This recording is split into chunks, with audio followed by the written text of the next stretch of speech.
El tormentoso amor de Arthur Rimbaud y Paul Verlaine. Arthur Rimbaud nace en Francia en 1854 y muere por cáncer en 1891. Este poeta francés, uno de los máximos representantes del simbolismo, fue uno de los poetas malditos franceses. A pesar de su efímera carrera literaria, ya que escribió su último libro a los 20 años, la importancia de su obra es equiparable a la de los otros grandes nombres de esta corriente. Por ejemplo, Charles Baudelaire, Stéphane Mallarmé y Paul Verlaine, con quien tuvo una relación muy atormentada.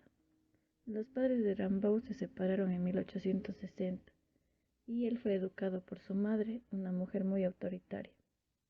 Destacó pronto en su colegio por su inteligencia. En septiembre de 1870 se fugó de casa por primera vez y fue detenido por los soldados prusianos en una estación de París.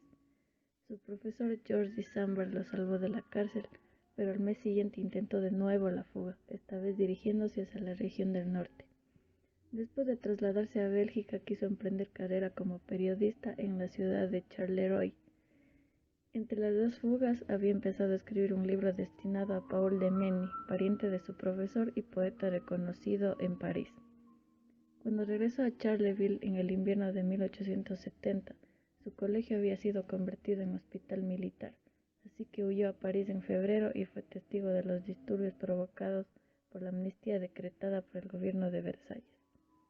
Volvió con su familia en marzo en plena Comuna y publicó la famosa Carta del Vidente. Paul Verlaine. Paul Verlaine nace en 1844 y muere por alcoholismo en 1896.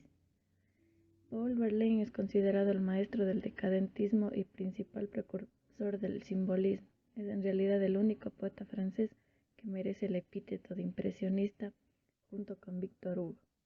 En 1851 su familia se instaló en París, donde Verlaine trabajó como escribiente en el ayuntamiento.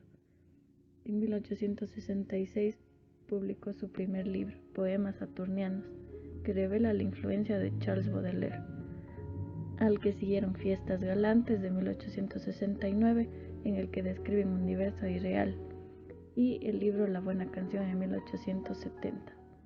Después de una crisis producida por el amor no correspondido que le inspiró su prima Elise Maucomble, halló una efímera estabilidad en su matrimonio con Mathilde Mottet en 1870, que se disolvió a raíz de sus relaciones extramaritales. A partir de 1871 empezó una relación con Arthur Rimbaud, con quien viajó a Bélgica y a Gran Bretaña. El 10 de julio de 1873 en Bruselas hirió de bala a Rimbaud, quien le había amenazado con abandonarlo. Condenado a 2 años de prisión, salió de la cárcel después de recobrar la fe.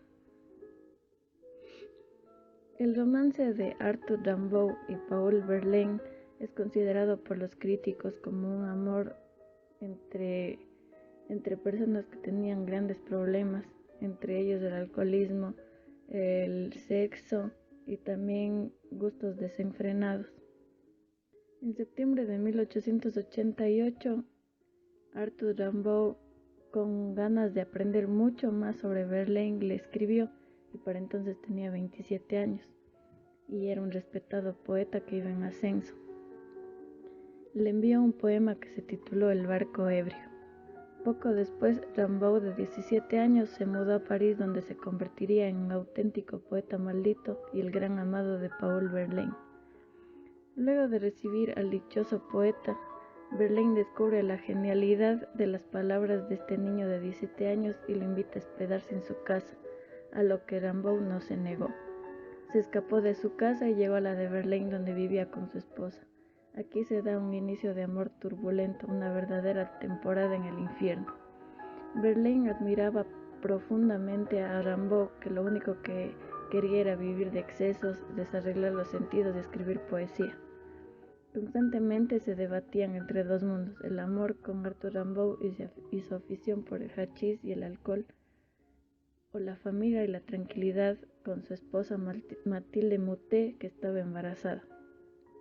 Como era de esperarse, el amor entre los dos hombres era mal juzgado en esa época, sobre todo dentro de la élite parisina literaria a la que pertenecían. Pero ellos hacían caso omiso al que dirán, vivían hundidos en sus pasiones, que viajaban en un carrusel de emociones, precisamente lo que los inspiró a escribir sus poemas definitivos.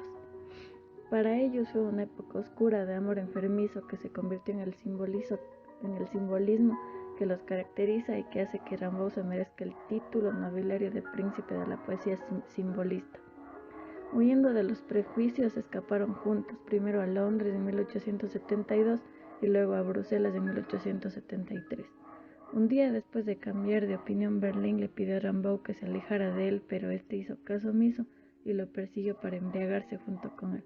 Se drogaron e intensificaron sus comportamientos destructivos, y es así como se desató la pelea que llevó a Verlaine a dispararle a su amado, hiriéndolo en la muñeca y diciéndole: «Te enseñaré a irte». Verlaine fue directo a la cárcel por intento de homicidio, y Rimbaud, a sus 19 años, se retiró del mundo literario que estaba conquistando. Nunca se volvieron a ver ni a hablar. Verlaine, antes de morir sumergido en la drogadicción y la pobreza, escribió su obra más característica, Los poetas malditos, una oda a 6 personas, uno de ellos el mismo, pero con otro nombre, que por su forma de ser los consideraba malditos, incluido Rimbaud, quien venera entre líneas. Indudablemente esta fue una relación turbulenta que les permitía, a partir de su destrucción, construir insuperables poemas. Se admiraban mutuamente y eran sus propios motores de creación, donde la locura, los celos y los sentimientos inundan la obra de cada uno.